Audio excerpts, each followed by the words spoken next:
Trigger disclaimer. This recording contains some disagreeable content coupled with a bit of language.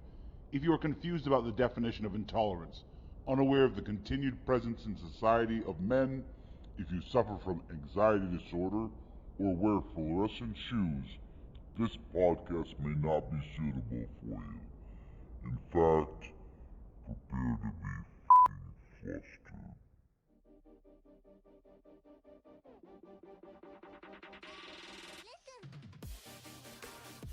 Hey everyone, this is Curb Brimstone, and with me is the Parfection. This is going to be an ongoing podcast that we're going to be doing. Probably going to upload it into my YouTube channel and a joint SoundCloud type thing that I got to sign up for. We're going to talk about pop culture, current events, movies, maybe throwing a little politics there, not too much. Skinny jeans. Skinny jeans, definitely skinny jeans. I'm down with skinny jeans. By the way, go ahead and introduce yourself. What's up? I'm the Parfection. I'm here with Curb Brimstone. We're talking some shit with you. All right. So, yeah, I've been putting stuff on my my YouTube, telling you about that earlier, doing reactions to different trailers. I did Completely see that. selling out. I did see that. I saw the Spider-Man one. I'm selling out because I want views. I want Okay. people to like me. Yeah. So now I came up with the idea, let's do a podcast because I hear a lot of knuckleheads doing it, and I figured we can do what they do. This may be an abject failure, which if you guys want to see a train wreck, a crash and burn, you're in for something. Maybe. Because this could also be successful, in which case you get an underdog story right here. So it's one or the other. There's no in between. Yeah, we're the Creative Podcasts. And we don't have a name yet, so That's a good one. the Creative Podcast? Yeah. Okay. Well, Yeah. He lost the fight, but he won the night. oh, I thought you meant Creed like the band. No. Creed is not an underdog band. No, actually, I guess they would be. They became successful even though they suck kid dick. Is that true? Yeah, they're bad band. Bad music. Oh, I thought like pedophilia. No. I thought you were really. So let's do it, man. So the new Bladerunner trailer came out, Parfection. I don't know if you saw that. I did not.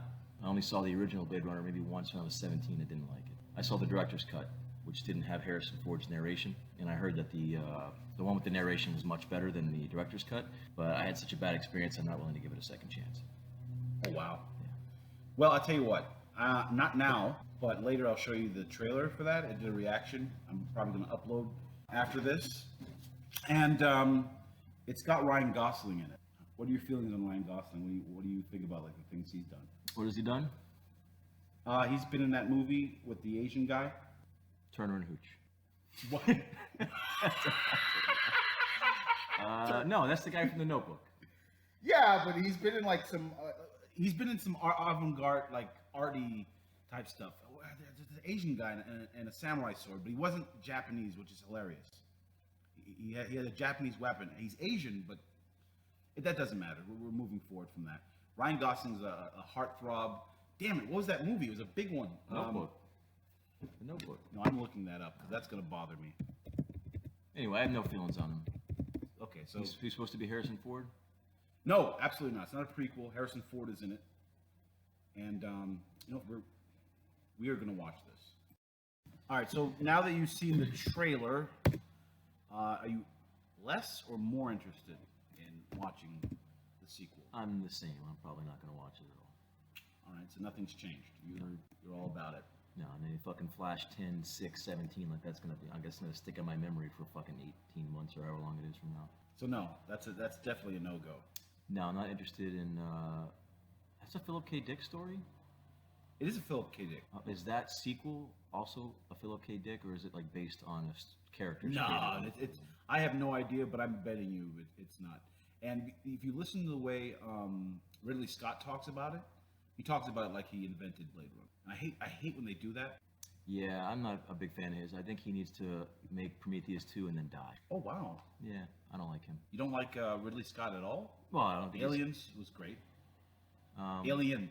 Alien. Alien was good. Prometheus was good. A lot of people don't like that movie. I wasn't hot on it. I think it was gorgeous. I like Cinematography and the special effects, the design. But you liked it, huh? Yeah, I did. I'm waiting for the sequel, and then he can go ahead and perish. If this is a Philip K. Dick story, I'm interested in watching it. If it's Only God Forgives. That's the name of it. What? The Asian guy with the sword. Okay, you didn't see it, so it's not relevant. No, I know Ryan Gosling. He was in a movie with the little freckled fuck girl with the red hair, kind of pretty sometimes, kind of ugly most of the time. A dating movie. I don't remember what it was, but I know him. We'll see. I'm not really invested in the Blade Runner franchise or whatever, so I don't. I'm really care. not. I have it on DVD. I watched it. I've never watched the original. I only watched the director's cut. Me I neither. have it on DVD. I figured, okay, this is supposed to be some cult classic. It influenced a lot of movies. I mentioned during my reaction, it influenced Ghost in the Shell. It created a genre which is cyberpunk. Tokyo literally modeled itself after the movie. That's why Tokyo looks like that with all the neon lights and stuff like that. So it's influential in cultures. I figured, let me watch this. And the DVD was cheap, director's cut. I never ever watched the regular cut, and I liked it. I liked the director's cut. I guess I could. Not watch a it. lot. It wasn't like, oh, this is. I said, okay, I see a lot of where a lot of things get it. Battlestar Galactica, heavily influenced by it. Ghost in the Shell, and other stuff like that. Yeah, yeah. You know, things that are what's it called? Like influential like that. Watching it late. What's it called? Citizen Kane influenced a lot of shit. The movie sucked dick, in my opinion. Then again, I watched it when I was 16. I should probably look at it again. But you know, those things that influence other things that were great, I don't really usually find great. You know what I think that is? It's a phenomenon. Like a lot of people say, I love The Matrix, for example. A lot of people say, The Matrix, it's not good, it's not good. The younger generation, because I think when you do something that is so seminal, like a seminal work, what ends up happening is other people come and they copy it, and you've watched that movie so many times, and the spectacle of, wow, I've never seen someone do that before, that's gone, and now it's kind of bare. And I think at the time when it came out, that's what was special about it. These things that are mind-bending. And so it was more the spectacle. Even Citizen Kane, wow, you can, the foreground, background, amazing. Right. No one ever, everything before that didn't do that. And there's so many things that Citizen Kane did, but we've seen that a million times. People copy that to where it's now standard cinema. Go back and watch Citizen Kane and go, I don't get it. Right. I don't get it. So I don't know if that's what it is, because I have that same phenomenon Well, too. it's Blade Runner. I don't even fucking remember the androids or some bullshit. But is it the special effects that was so, or the design of the sets that was so? The design. I All right, think. Well, then, if to me, if it's not the story that's fucking great, then it doesn't hold up. So. I know you like a good story. Jared's like that. By the way, we're gonna have a third person probably on the next podcast talk a little bit about Star Wars. Going back, I like the whole picture. Obviously, I like the aesthetic. I'm an artist. You'll notice. So aesthetic pops out to me. Parfection here is a writer, so he loves good writing. I think Blade Runner was pretty good writing. It was noir, set in, I guess you could say, a cyberpunk setting. But for me, I think what it was is we had a clean future. And yes, even Ridley Scott mentioned that he took that from George Lucas. And I cannot wait to talk about Star Wars. We'll get there. But took that, the grungy, the future isn't necessarily going to be clean, like you always see in Star Trek and stuff like that. So that continued that tradition. And in fact, everything Ridley Scott did was, let's explore this dirty, overpopulated future. But all right, so that's what we feel about Blade Runner. I kind of want to get off of that topic. Here's something I know you can speak on, and I already know what your reaction is because we kind of talked about it before. Westworld. Yeah. Yeah. Again, more robots. That's the thing we got. We have. It's all about the robot uprising. Half a decade ago, it was zombies or vampires. Now it's the AI revolution is popular in the mainstream culture, and so Battlestar Galactica. Well, that's a little bit old, but Ghost in the Shell is going to be the same thing. The idea of transhumanism, and if you could see me, I'm doing the universal sign for jerking off, but because that's a stupid philosophy, and people who walk around going, "Oh, transhumanism, it's quite." No, you don't know philosophy, and you probably never studied analytical philosophy a day in your life, but you know it's popular, and you want to talk like you know what you're talking about. But I ask you to go ahead and list the 9 laws of logic. Yeah, I thought so. By the way, I have to look up at least 4 of them. At least I know some of them, right? Law of non-contradiction, law of identity, law of exclusive middle. I'm not an idiot. Totally. Anyway, going back way off topic, let's talk about Westworld. Definitely want to talk about Westworld.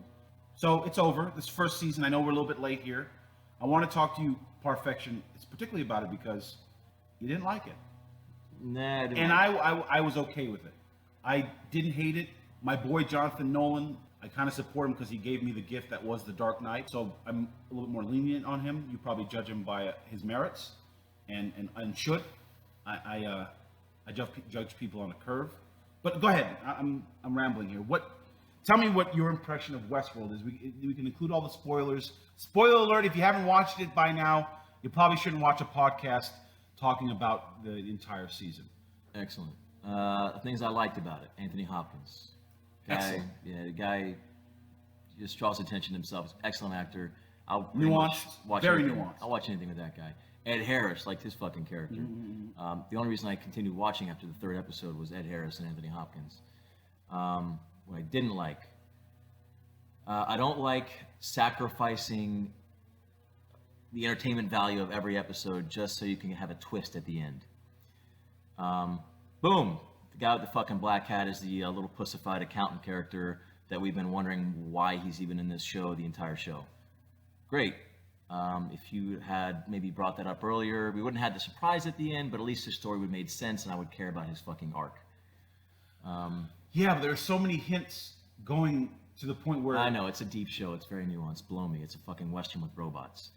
What else? The girl power. I'm a big fan of girl power. That was a waste of time. I didn't care about her character. Of course, the only hero. You're wondering, where's the hero? Where's the hero in the show? The guy who's a little pussified man in black when he's younger. That little guy, the accountant character, whatever he is. You know, you're waiting for that guy to be a hero. You're waiting for Bernard to be a hero. You're waiting for, the only time you get a hint of a hero is when the girl puts on her fucking cowboy boots and her hat. Did you and mention gun the and- Asian gentleman? Now, my consensus, I generally like the story, and I'm giving it enough that it can get better. I didn't hate it, but there's one thing I think we can agree on, and also on the next podcast, we're going to talk about Star Wars and kind of everything Star Wars. He mentioned his hatred, like I think we can all agree, for the Asian character. I didn't understand his motivations. No, I don't really fucking understand why he didn't just. Other than this, he was the avatar for the moral of the stories, right? So this is the moral of the story. Hey, they're just, they're humans just because they're a little bit different. They're not humans just because they're different from you. Although I believe in humans have intrinsic value. I don't care if you can shape something to look like a human if it's not a human. And we can get into that another day philosophically. But just as writing goes, the character didn't make any sense to Of me. course he did. He was a fucking plot. He was there to move the plot. Okay. Just to do whatever she wants so we can get her little story arc going and we can get her where she needs to be at the end. Yeah, I couldn't deal with that. No, me neither. Why is he doing this? Doesn't make any sense. You go to Dr. Ford, Right. the mulatto chick, horror manager, she's acting goofy and she's actually trying to blackmail me. Mm-hmm. And he'd probably say, yeah, well, that's what I wanted her to do. I programmed her to do that. We found that at the end, right? Right. We find out that she was Right. programmed, which I did like that twist. But if I'm She Anthony doesn't Hopkins, have, by the way, she doesn't have free if I'm will. Anthony Hopkins, I'm wondering the entire time, how come these fools aren't letting me know that this chick is trying to blackmail them and take over the park? Well, obviously Ford, Anthony Hopkins' character, is smart enough. I can go with Anthony Hopkins not interfering in that he goes, okay, I picked the dumbest two. And I can understand even the bearded guy. Why even risk it? Why not just Wait, make wait, robots? Maybe wait. they're fucking robots. Okay, but the bearded guy, I understand. I'm not even talking about the internal logic.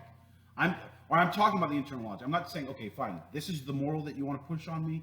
Push away. I can deal with it. I don't have to agree with it. Let's entertain me. But but for me to be entertained, I need an internal logic. I need for things to make sense, and I don't understand why the Asian character, don't know his name. Why is he behaving in the way that he's behaving? Okay, at first they said his motivation is fear. He's deadly afraid of, getting in trouble with the higher ups. But there was a point there where you go, there's a greater. If fear is his motivation, at some point he should have said, "I'm afraid of going to jail." True. By the way, because of him, like 30 human beings died. Sons and daughters, members of the security fathers. team. Yeah, they were nameless. Wow, members of the totally inept security team. Mm-hmm. These are supposedly SRT people, like special response team, who don't know how to fire a gun.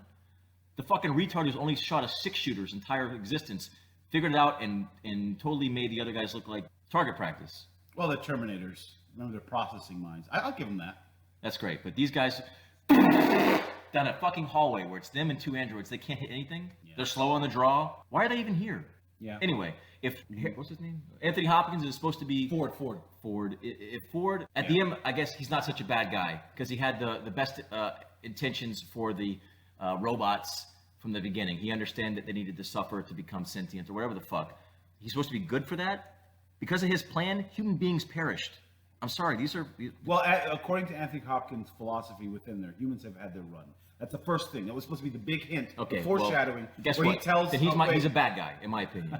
He's the bad guy of the story.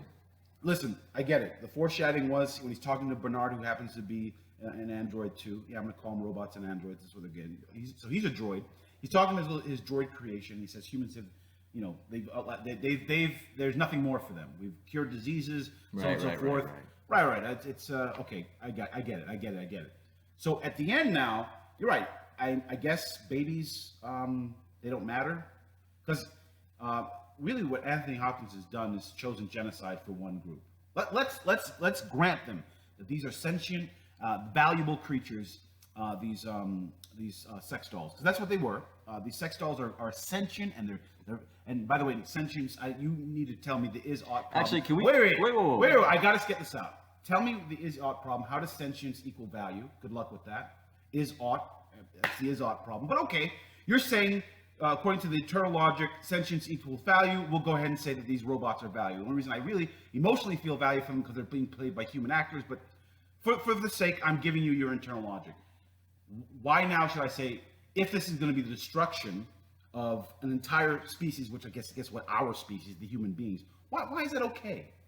Given that, why can't Anthony Hopkins look for some kind of coexistence or something like that? Why are you saying for these 7 robots, or how many, let's say... Wait, can we, for this point, can we no longer refer to them, can we just refer to them as where dicks go? No. Yes, where dicks go. I won't call them robots. I'll call them what they were made for. Or vaginas, because there were women patrons. And there's queers all over the fucking place too. Everyone's every other shot's got a dick or a puss or a tit in it. Queers going at it. Everyone's a sex fiend. The black girl, what's her name? The chairperson. She has to HBO. She has to open a door, butt ass naked, fucking a robot. Or you're right, where puss goes. Just like in real life, someone knocks on your hotel room door. You don't throw a fucking. Meanwhile, you're engaged in some serious goddamn fucked up shit. You're fucking a robot. But you know what? You say, come back later. What's the word? I'm not dressed. You know, give me a minute. Nope. Opens the door naked, lets the other person, whoever the fuck it is, behind the door, she doesn't know, see that she's fucking a robot. First thing she does isn't put a towel on. It's sit down. Meanwhile, there's some serious S&M shit going on. They don't. By the way, that's a weird set. By the way, I want to get to the bottom of this. HBO. Do whatever they fucking can to show a tit or a dick or a cunt. On every episode. Every episode. That's the Have you point ever seen a hotel configuration? It's not a hotel. It's a suite. Right. Where the door opens and there's the bed. Nope. They made it that way so you would see some serious sex shit going on in the background. Right. So let me just clarify, because I think we're on the same page here. I have no problem with showing nudity for artistic reasons, for realism. I have no problem showing, sex scenes or whatever for the appropriate audience. I have no problem with that. And I'm okay. I'm still okay with that. I have no problem with that. But it's not artistic if we're trying to be artistic integrity when you're shoving it down my throat and saying, hey, we're HBO. I get it. You want to remind us that we're watching HBO, but it's not like you're doing it. Okay, how about just because you can? Right, just because you can show a scientist grinding his male butt on the dick of a male robot doesn't mean you must show that. We can. We get it. Right. We get it. This is for adults, but the first time I've ever seen the representation of homosexual sex, which is hairy grinding against hairy butthole, and was on HBO. Westworld. Congratulations. Oh, I didn't see that. I totally didn't see that. That was one of the last episodes. It's right before the massacre. Ooh, I'm alone with so-and-so. Poor actor. Got this little weaselly, windy-legged guy. Ooh, all right, grinding on him. And then he wakes up or whatever the fuck, and him and the blonde girl. I remember that scene, but I didn't know it was as explicit. Oh, yeah, you don't actually see it. Oh, okay. Yeah, I thought I had No. The gay guy lifts up his robe so he can grind on the dick of a robot. Is that, I don't want to know. It's not gay. It's masturbation. Right. It's not really. It's gay. He's masturbating. Right. A dildo. A dildo attached to a warm husk. I'm with you 100%. I'm not going to call that gay. Because it isn't. It isn't. There's nothing homosexual about it at all. Right. It's actually quite. Well, it's weird.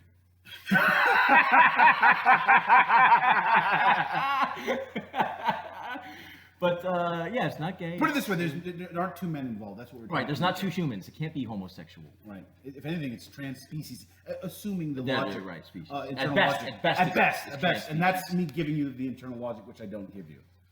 Anyway, I'm fed up with HBO. Not because of that. Just because there's always a tit. You don't always have to throw a tit in the picture. Give me a story. Like they didn't have faith in me as a viewer that I can watch that scene where the chairwoman speaks to the other HR bitch, whatever she does, and they talk about how they're going to overthrow Dr. Ford. She wasn't HR. She was she worked for the board. Whatever. Like they don't trust me as a viewer. I can't follow that conversation unless there's a bound up robot in the background with a heart on. Right. Sure. And I know I'm. Who's this show for? Yeah. If you want porno, you go to the internet. If you want to watch a story with good characters, you turn on programming and you watch character arcs and plot unfold and mysteries and red herrings and good shit. I don't need two prostitutes licking each other's assholes in the middle of someone's exposition, which, by the way, that was Game of Thrones. Yeah. That really happened. That's and by the way, Parfection is a huge A Song of Fire and Ice. Did I say it backwards? Song of Ice and Fire. A Song of Ice and Fire. I have the books too. He's the one who got me into it. And I've read everything up until this point. But he's a huge fan, so it's not like I don't like Game of Thrones. He came to the Game of Thrones, diverted, but there's scenes added for those of you who don't know. Kind of, I guess we can talk about Game of Thrones a little bit. It's under the umbrella of HBO. That they added because, hey, we're HBO, we've got to show this explicit thing, or otherwise people might forget they're watching HBO and they're paying for this. You know what? You know what? And I had to watch. Pornography's free on the internet. It is, and you man. get everything. Go in there. Penetration. No, I'm not recommending people watch pornography, but you can get it all. Because if that's your motivation, and I imagine if that's people's motivation, they don't need HBO for it. No. What we're hoping to get is a good story that isn't limited by regular television censorship. That's not what HBO's doing. It's not saying, oh, we're gonna go places that normal television doesn't allow us for the sake of the story, for the sake of the art. Right. No, we have to go there. We have to. So don't let HBO and some of these other what do you call HBO? These paid programming things like Stars and so forth. Try to tell you that we're doing this. We're artists, and that's why. No, they're doing it because they got a bottom line too, and they got a boardroom too. The only difference is instead of we can't do this for the bottom line, it's we must do this for the bottom line. So it's all the same to me. Yeah, there's Brazilian fart porno all over the internet. If that's what you're into, go find it. If you want, that's what it should be, man. That's why I like the AMC shows. There's just not, balls in your face all the time. What do you like on AMC? Well, I guess I stopped watching The Walking Dead. Oh, we got to talk about Walking Dead. We don't got time for that shit. All right, next one. We'll talk What about else? Walking I Dead. like Better Call Saul, I like Breaking Bad. Walking Dead. Okay. All right. I will save that All right. for another time. He stopped watching maybe 2 or 3 seasons ago, and you probably know the season that he stopped watching because it went downhill. But it's kind of gotten good again. And I'm talking to someone who didn't want to watch. I'll wait till the third fella gets here, and we'll get into that. Okay, all right. So Westworld has its issues. Again, I'm open to giving it another chance. Not open to And giving it another chance. Perfection. You're gonna need to have a good first season for me to watch a second season. And you know what? That's American. Oh, and you know what? Oh, the other thing. Oh, you make a terrible human. Bitch! Everyone watching is human. You insulted me. And what are you? Where's your off switch? Shut up. Go find your dead kid. Yeah, I remember that line. You make a terrible human. In other words, I mean, that's the that's a compliment. So wait a minute. Hold on. I'm a human. Right. My babies, my 5-year-olds are human. I'm supposed to be, the robots. I'm sorry. I just, we live in a world where that's wrong. Oh, you're just not open-minded. One, they're fictional. They don't really exist. We don't have these things. I'm a humanist. Literally, I'm a humanist. I like humans. Yeah, we live in a broken world. Okay. And whatever the Asian guy's name is, we're just going to call him the guy Dias should Baltar. the guy who should be charged with conspiracy to commit murder on a mass scale. Anyway. Yep, absolutely. He should be in prison. I'm with you 100% on that. I know I said we're going to dive into Star Wars later, but I'm going to be remiss if I don't just mention The Force Awakens. Let's save that for the next one. All right. We'll save it for the next one. So let's talk about something that's in pop culture, but it's not movies. Boxing, Hopkins' final fight. I didn't watch it, so I'm going to ask the Perfection to kind of cue me in on it, give me a little bit on it, and then we'll kind of... Real quick, we'll end on that. Bernard Hopkins, legendary middleweight fighter, had a great run at light heavyweight. 51 years old. holds many crazy records, most consecutive defenses in the middleweight class, oldest fighter to win a ABC belt at 46 or 48, however old he was. He had his last fight on Saturday with a cat named Joe Smith Jr. Joe Smith Jr. was the underdog, not a very skilled boxer, hell of a puncher, still poses a threat. That's why Bernard Hopkins chose him, because he's that kind of guy. He's not going to go out on an easy fight. Bernard Hopkins talked a lot of shit before the fight. That's just what he does. He's one of those shit talkers, and he's one of the few shit talkers that I actually like. Usually it turns me off, but for him it makes sense. That's just what he does. He talks some shit, put himself into a big hole. Every bit of 51 years old from the opening bell. Joe Smith came in there and wasn't boxing very well, but the shots he did land hurt because he's a good puncher, and Bernard Hopkins is 51 years old. Now, I would never say this to the man's face, but why does he look like a Cro-Magnon-ish? You see that? Is that a picture of him? Yeah, I do. Yeah, because he's a bad motherfucker. Okay. Yeah. All right, I'll go with that. I'll give that to him. Yeah, he learned boxing at a later age while incarcerated. Oh. He was. I could be wrong on this, but I believe he was some kind of like prison champion. And then when he got out, I think in mid-20s he got out and started his career at that late age. And that's why even his middleweight run was he might have been at the top of the middleweight division in his mid-30s, which is when most people start winding down. He was just getting started. Anyway, he had his first knockout loss in 60 some odd fights last Saturday. At 51, he got knocked out of the fucking ring. Oh wow! Yeah, actually stood me up in my couch. I said, "Oh my god, I thought he was really hurt." And Joe Smith Jr., is he like he's an up and comer, or he just happened to be fighting an old guy? He's a prospect with heavy hands. In my opinion, you put him against anybody in the light heavyweight division of note, and he'll get smoked. All right, so let me ask you, Bernard, should he have? Is it that he should have been fighting at 51 and kind of out of it, or is it that this guy's just superior? No, Joseph Smith. No. Could Joseph Smith, but could Joe Smith take him on? 10 years ago? No, Joe Smith would have looked like a fool in the ring 10 years ago. He beat an old man. He beat an old man who had maybe 2 fights too much. He fought Sergey Kovalev 2 years ago and How did you do against him? He got shut out. But Sergey Kovalev is a master boxer, as we saw last month with the Andre Ward fight where he won. Yeah, even I don't follow boxing as much, but I think Andre Ward robbed, or the judges stole that fight from Kovalev. I can even say that as someone watching boxing. I don't understand how they judge. I think it's a mystery. To me, it's arbitrary. And even I looked at it and kind of said, as a non-boxing fan who has no dog in the fight, that did not look like a Ward win. I know that's off topic, but I just want to throw that in there. Well, you just go by round. Who would you rather be? And if you really want to get technical, the way that you're supposed to judge a round is effective punching, right? Effective aggression, defense, and ring generalship. Those 4 things in that fucking order. With the most important one being effective punching. If you judge it on those grounds, I just don't see Homeboy winning 7 fucking rounds. I don't see it. No one sees it. Somehow it happened. Great fighter, great person, great man. Got real lucky. Who, Smith? No, Ward. Ward. Okay. This guy's good too. Smith is seems like a humble dude, but he's no elite Bernard Hopkins level boxer. That's for sure. Okay. All right, well, then we're going to kind of close it off on that note. Join us next time for a riveting conversation about why I absolutely love the prequels and despise The Force Awakens. I think it's a very bad movie, and I can't understand why everyone has drank the Kool-Aid and loves it.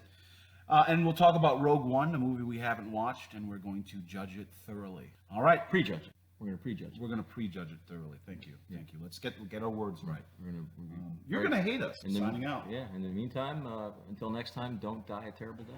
I like that. Hey guys, don't forget to like and subscribe. If you like this podcast, please leave a comment. If you don't, tell them why, and they'll mention you in the next podcast.